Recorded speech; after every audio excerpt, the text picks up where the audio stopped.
अब बात करते हैं उस ग्रह की जो कुंडली के 7वें घर में हो रही है, आपकी मैरिड लाइफ में डिस्टर्बेंस की वजह बनता है। विश्वास की कमी भी क्या इनमें से एक कारण है? मामूली बात पर भी आपके बीच क्या बड़ा झगड़ा हो जाता है? आइए जानते हैं पंडित जी से। पंडित जी, ऐसा कौन सा ग्रह है जो ये क्लेश करवाता है? 7वें भाव में आशा अगर केतु की स्थिति हो और खास करके केतु चंद्रमा के साथ हो जाए, अच्छा, तब तो ये स्थिति आती है कि एक जीवन साथी या एक जीवन संगिनी दूसरे पर विश्वास ही नहीं कर पाते। और विश्वास तब होता है जैसे सीता को ये विश्वास था कि राम जहां भी रहेंगे, चाहे जिस पेड़ के नीचे रहेंगे, मैं सुरक्षित रहूंगी। तब उन्होंने दो राजमहल त्यागे। अयोध्या का राजमहल त्यागा। अगर वो चाहती तो 14 साल जनकपुर में भी रह सकती थी, इसलिए वो राजा जनक की बेटी थी। लेकिन दो जगह के महल का अवसुख त्याग करके वो भगवान राम के साथ, प्रभु श्री राम के साथ जंगल के लिए उन्होंने प्रस्थान किया।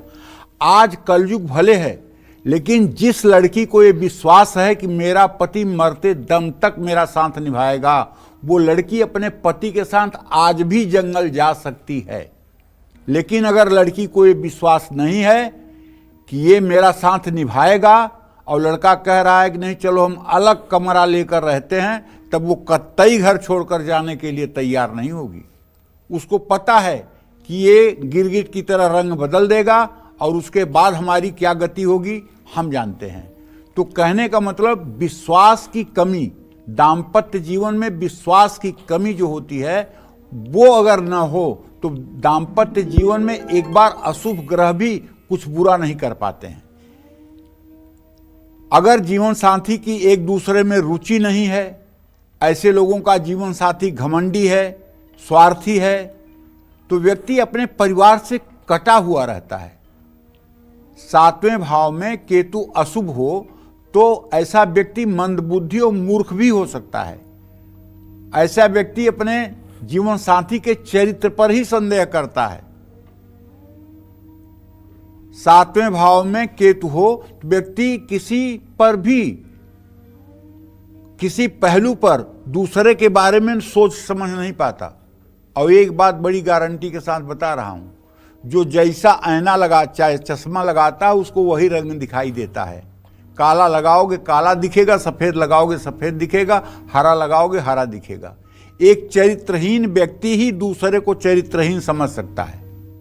एक सच्चरित्र व्यक्ति दूसरे को दुष्चरित्र समझ ही नहीं सकता है, क्योंकि जो जैसा होता है वैसा ही दृष्टि सामने वाले के अंदर करता है।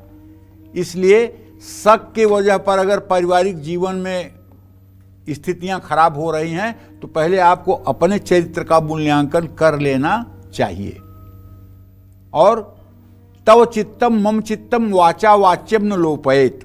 विवाह होते समय ये सप्तपदी में कहा जाता है कि तुम्हारा चित्त हमारा चित्त एक जैसा होना चाहिए। तव चित्तम मम चित्तम वाचा वाच्यम न लोपयेत। और दोनों इस पर सहमति करते हैं। तो फिर भाई मोबाइल में पासवर्ड लगाने की जरूरत क्या है? मोबाइल खुला रखिए, आपकी मोबाइल वो देख ले, उसकी मोबाइल आप देख लीजिए। मोबाइल में पासवर्ड क्यों लगाते हैं? पत्नी के लिए या पति के लिए? ये गलत है। इसका मतलब कि चोर की दाढ़ी में तिनका है। तो केतु के कारण पति पत्नी के बीच अगर मामूली बातों को लेकर झगड़े हो रहे हैं, या व्यक्ति अहंकारी है, या उसे अपने सफलता पर बहुत नाज हो गया है, या बात बात में वो लड़की के मायके वालों को कोसता है, अभद्र भाषा का व्यवहार करता है, तो इन्हीं कारणों से विवाह में मुश्किलें आती हैं। ऐसे लोग अपने जीवन साथी पर हावी होना चाहते हैं, दबा करके और दास की तरह रखना चाहते हैं। 7वें भाव में अशुभ केतु व्यक्ति को अपने जीवन साथी के लिए समर्पित नहीं होने देता है। इसलिए केतु की खूब अच्छे से शांति करनी चाहिए। जय मां विंध्यवासिनी। दर्शन 24 यूट्यूब चैनल को लाइक करें, शेयर करें और सब्सक्राइब करें।